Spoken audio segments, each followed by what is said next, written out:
तो हेलो दोस्तों, कैसे हैं। आज फिर से हम लेके आए हैं क्लास 12 के मोस्ट वीवीआई टारगेट के सभी ऑब्जेक्टिव क्वेश्चन को देखेंगे। एक वीडियो में हम एक पेज को देखेंगे। इस तरह से आपको सारा का सारा वीडियो का प्लेलिस्ट आपको मिल जाएगा, जिसमें हमारे आपको चैनल के अंदर जाना है, वहाँ लिखा होगा टारगेट बोर्ड एग्जाम 12 के ब्रह्मास्त्र 2025 से 26। आपको वहाँ पे प्लेलिस्ट मिलेगा, वहाँ से जाके आप सॉल्व वीडियो देख सकते हैं, जो आज से मैं स्टार्ट करने जा रहा हूं। तो चलिए बिना टाइम गवाए वीडियो को स्टार्ट करते हैं। और अभी तक आपने सब्सक्राइब नहीं किया है तो सबसे पहले सब्सक्राइब ज़रूर से कर लीजिए। अगर आपको 450 प्लस आपको लाना है तो आपको ज़रूर से इन सभी वीडियो को देखना ही पड़ेगा। तो चलिए स्टार्ट करते हैं। हमारा फर्स्ट क्वेश्चन से हमारा है, बातचीत साहित्य की कौन सी विद्या है। बातचीत क्या है, एकांकी है, कहानी है, यात्रा सारांश है या ललित निबंध है। तो right answer option number D हो जाएगा, क्या, ललित निबंध हो जाएगा। चलिए अगला सवाल, दूसरा नंबर सवाल देखते हैं। बालकृष्ण भट्ट किस युग के निबंधकार थे। बालकृष्ण भट्ट किस युग के निबंधकार थे। तो राइट आंसर ऑप्शन नंबर क्या होगा, ये प्रसाद युग के थे, भारतेंद्र युग के थे, ये द्विवेदी युग के या स्वतंत्रता योत्तर युग के। तो right answer option number B Bharatendra युग के हैं। ऑप्शन नंबर बी हमारा राइट आंसर हो जाएगा। तीसरा नंबर सवाल देखते हैं, मनुष्य की बातचीत का उत्तम तरीका क्या होता है। तो राइट आंसर इसका क्या होगा, विद्वतापूर्ण बातचीत करना, तर्कपूर्ण बातचीत करना, भीड़ से बातचीत करना या अवाक होकर बातचीत करना। तो इन चारों में से एक ऑप्शन सबसे अलग बुझा रहा है, आपको पता चला होगा। यानी कि अवाक होकर बातचीत करना, यानी कि दो आदमी के अलावा अगर हमारे बातचीत में तीसरा आदमी आया तो वो बातचीत नहीं कहलाता है, ये ध्यान रखिएगा। और असल बातचीत सिर्फ कितने व्यक्तियों के बीच हो सकता है, ये भी आपको क्वेश्चन आपको देखने के लिए मिलेगा एग्जाम हॉल में। तो कितने, दो लोगों के बीच। चलिए अगला सवाल देखते हैं हम। चौथा नंबर सवाल देखते हैं। चौथा नंबर सवाल कहता है हमारा, संवाद में सबसे महत्वपूर्ण क्या है। संवाद में सबसे महत्वपूर्ण क्या है, तर्क है, जिज्ञासा है, आत्मीयता है या प्रभावपूर्ण भाषा है। तो चार का हमारा राइट आंसर हो जाएगा ऑप्शन नंबर हमारा सी हो जाएगा, आत्मीयता। संवाद में सबसे महत्वपूर्ण क्या है, आत्मीयता है। ऑप्शन नंबर क्या, सी हमारा राइट आंसर हो जाएगा। अगला सवाल 5 नंबर है, बालकृष्ण भट्ट का जन्म कब हुआ था। बालकृष्ण भट्ट का जन्म कब हुआ था, 23 जून 1884 को, 23 जून 1844 को या 20 जुलाई 1902 को या 18 दिसंबर 1834 को। तो 5 का हमारा राइट आंसर हो जाएगा ऑप्शन नंबर बी हो जाएगा, 23 जून 1844 ईस्वी को हुआ था। ऑप्शन नंबर बी हमारा राइट आंसर हो जाएगा। छठा नंबर सवाल देखते हैं, संयोगिता स्वयंवर रचना है।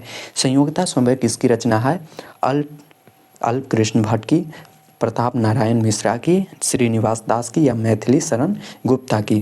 तो 6 का हमारा right answer option number C हो जाएगा, श्रीनिवास दास की। ऑप्शन नंबर क्या, सी राइट आंसर हो जाएगा। चलिए 7वां नंबर सवाल देखते हैं, कौन सी रचना बालकृष्ण भट्ट की नहीं है। नुत्तम ब्रह्मचारी, 100 अजान एक सुजान, सद्भाव का अभाव, परीक्षा गुरु। कौन सी रचना बालकृष्ण भट्ट की नहीं है। यहाँ पे आपको 3 सवाल बनता है, कौन सी रचना बालकृष्ण भट्ट की नहीं है।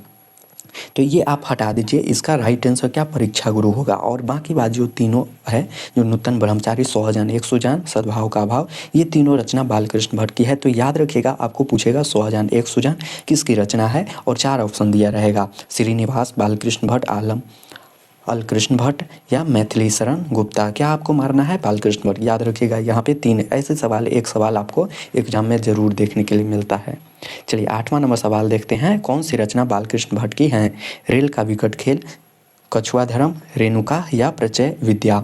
तो हमारा 8 का हमारा राइट आंसर हो जाएगा, ऑप्शन नंबर ए हो जाएगा, रेल का विकट खेल। कौन सी रचना बालकृष्ण भट्ट की है, तो रेल का विकट खेल, ये भी याद रखिएगा। चलिए 9वां नंबर सवाल देखते हैं।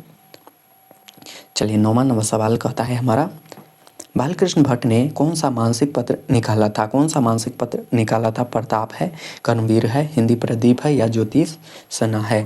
तो 9 का राइट आंसर होगा ऑप्शन नंबर सी हो जाएगा, क्या, हिंदी प्रदीप निकाले थे। चलिए 10 नंबर सवाल है, रॉबिन्स क्रूसो ने 16 वर्ष के उपरांत सबके मुख से एक बात सुनी थी। कौन सी बात सुनी थी, फ्राइडे के, संडे के या एडिसन के या स्टील के। तो किसके मुंह से एक बात सुनी थी, तो वो है हमारा फ्राइडे के मुंह से 16 वर्ष के उपरांत एक बात उन्हें वो बोला था। चलिए 11 नंबर सवाल है, भट्ट जी को किसने अंग्रेजी साहित्य के एडिसन और स्टील की श्रेणी में रखा है। हजारी प्रसाद द्विवेदी ने, डॉक्टर नागेंद्र ने, रामचंद्र शुक्ल ने या रामविलास शर्मा ने। तो 11 का हमारा राइट आंसर ऑप्शन नंबर क्या हो जाएगा, ऑप्शन नंबर सी हमारा रामचंद्र शुक्ल ने कहा था। चलिए 12 नंबर सवाल देखते हैं, बालकृष्ण भट्ट का निवास स्थान कौन सा है। बालकृष्ण भट्ट का निवास स्थान कहाँ है, तो ध्यान रखिएगा आप, बाल कृष्ण भट्ट का जन्म हुआ था, कहाँ हुआ था, तो इलाहाबाद में हुआ था। इलाहाबाद इलाहाबाद उत्तर प्रदेश में हुआ था। कहाँ? इलाहाबाद उत्तर प्रदेश में हुआ था, और ये याद रखिएगा। और बालकृष्ण भट्ट का जन्म कब हुआ था? 1844 ईस्वी में हुआ था, 23 जून 1844 ईस्वी में। तो ये तीनों सवाल है जो बहुत ही इंपॉर्टेंट सवाल है, तो इसलिए आप इसको सवाल को भूलिएगा नहीं। चलिए आगे देखते हैं हमारा 13 नंबर। तो चलिए यहाँ पे हमारा 13 नंबर सवाल है, इसका राइट आंसर क्या? ऑप्शन नंबर बी हो जाएगा 12 का। 13 नंबर सवाल है, बालकृष्ण भट्ट ने हिंदी प्रदीप नामक मासिक पत्रिका निकालना कब प्रारंभ किया था? कब प्रारंभ किया था? तो 1877 में, 1888 में, 1890 में या 1894 में। तो 13 का हमारा right answer option number A हो जाएगा, 1877 में हुआ था। चलिए 14 नंबर है, कौन सा उपन्यास बालकृष्ण भट्ट द्वारा रचित है? मौला आंचल है, गोदान है, 100 अजान एक सुजान है, अंतराल है। तो 14 का हमारा right answer option number C हो जाएगा, 100 अजान एक सुजान। आपको पीछे भी ये क्वेश्चन मैंने बताया था कि कौन सी रचना बालकृष्ण भट्ट की है, और यहाँ देख लो, यहाँ पे पूछा भी गया है। चलिए 15 नंबर सवाल देखते हैं, नाटक के प्रारंभ में होने वाले मंगल पाठ को क्या कहते हैं? भजन कहते हैं, नांदी पाठ कहते हैं, मंगलाचरण कहते हैं, या आरती कहते हैं। तो 15 का हमारा राइट आंसर हो जाएगा ऑप्शन नंबर यहाँ पे हो जाएगा बी हमारा राइट आंसर, नांदी पाठ कहते हैं। नाटक के प्रारंभ में होने वाले मंगल पाठ को क्या कहते हैं? नांदी पाठ कहते हैं। क्या कहते हैं? नांदी पाठ कहते हैं। चलिए 16 नंबर सवाल देखते हैं, रविशंकर को कब तक मनुष्य का मुख देखने को नहीं मिला था? तो आपको ये सवाल पीछे भी आपको 16 वर्ष के उपरांत किसने एक बात कही थी? तो एडिसन ने कही थी। क्या? एडिसन ने। तो कितने वर्ष के? 16 वर्ष तक उसे देखने के लिए, मुख देखने, मनुष्य का मुख देखने के लिए उसे नहीं मिला था। चलिए 17 नंबर सवाल की ओर चलते हैं। 17 नंबर सवाल और बहुत ही इंपॉर्टेंट सवाल है, 8 और कन्वेंशन कहाँ के लोगों में सर्वाधिक प्रचलित है? तो इसका आंसर आप कमेंट बॉक्स में ज़रूर से बताइएगा, क्योंकि ये आपके लिए बहुत ही भी क्वेश्चन है, क्योंकि ये आपको 2 साल पे रिपीट करता है, 3 साल पे ये बार बार रिपीट करता है, तो 2026 के लिए भी ये इम्पोर्टेंट बनता है। चलिए 18 नंबर सवाल देखते हैं, बालकृष्ण भट्ट किस काल के रचनाकार है? आदिकाल के हैं, भक्ति काल के हैं, रीति काल के हैं, या आधुनिक काल के हैं? तो 18 का राइट आंसर हो जाएगा हमारा ऑप्शन नंबर डी हो जाएगा, आधुनिक काल के हैं। क्या? आधुनिक काल के हैं। अगला सवाल देखते हैं, भक्ति काल के कौन? जब बीसी होगा, ईसा पूर्व जिसका भी जन्म होगा वो भक्ति काल में आता है।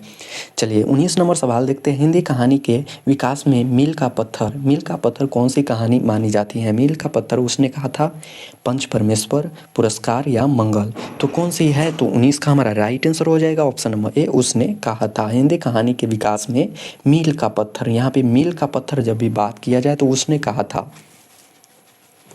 चलिए 20 नंबर सवाल देखते हैं, उसने कहा था कैसी कहानी है? उसने कहा था यह एक कैसी कहानी है? युद्ध की कहानी है, दिव्य प्रेम की कहानी है, प्रेम पर बलिदान होने की कहानी है, या इनमें से सभी?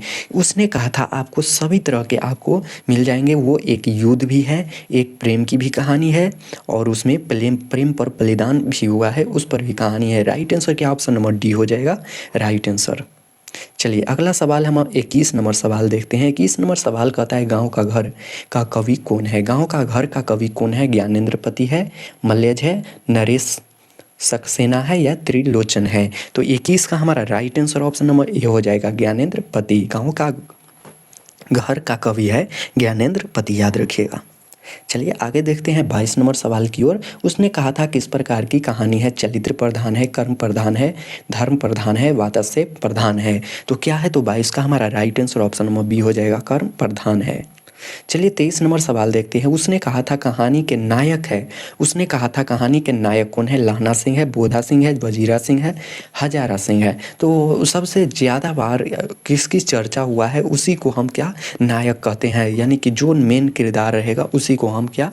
हम नायक बोलेंगे। तो इसमें हमें लाहना सिंह के बारे में ही कहानी बताया गया है, तो राइट आंसर क्या? ऑप्शन नंबर ए हो जाएगा, लाहना सिंह।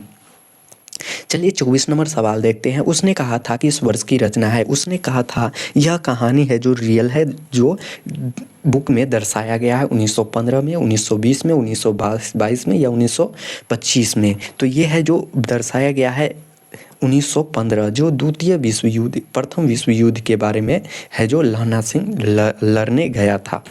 तो ये थे हमारे कुछ 24 है जो बहुत ही इम्पोर्टेंट सवाल, 1 से 2 आपको यहाँ से आपको एग्ज़ाम हॉल में ज़रूर से देखने के लिए मिलेगा। और इसमें आपको टोटल का टोटल हम यहाँ पे 400 प्लस ऑब्जेक्टिव क्वेश्चन करने वाले हैं, जो टारगेट में आपको जितना भी ऑब्जेक्टिव रहेगा सभी क्वेश्चन आपको मिलेगा। ये हम 2 से 3 दिन में आपको सभी का सभी ऑब्जेक्टिव आपको मिल जाएगा। और इसका आपको पीडीएफ चाहिए तो आपको टेलीग्राम का लिंक आपको बाय डिस्क्रिप्शन में मिल जाएगा, वहाँ से जाके ज्वाइन भी कर सकते हैं। तो मिलते हैं नेक्स्ट वीडियो में। ये पार्ट 1 है, आप पार्ट 2 और अभी तक आपने सब्सक्राइब नहीं किया है तो सब्सक्राइब ज़रूर से कर लीजिएगा। मिलते हैं नेक्स्ट वीडियो में।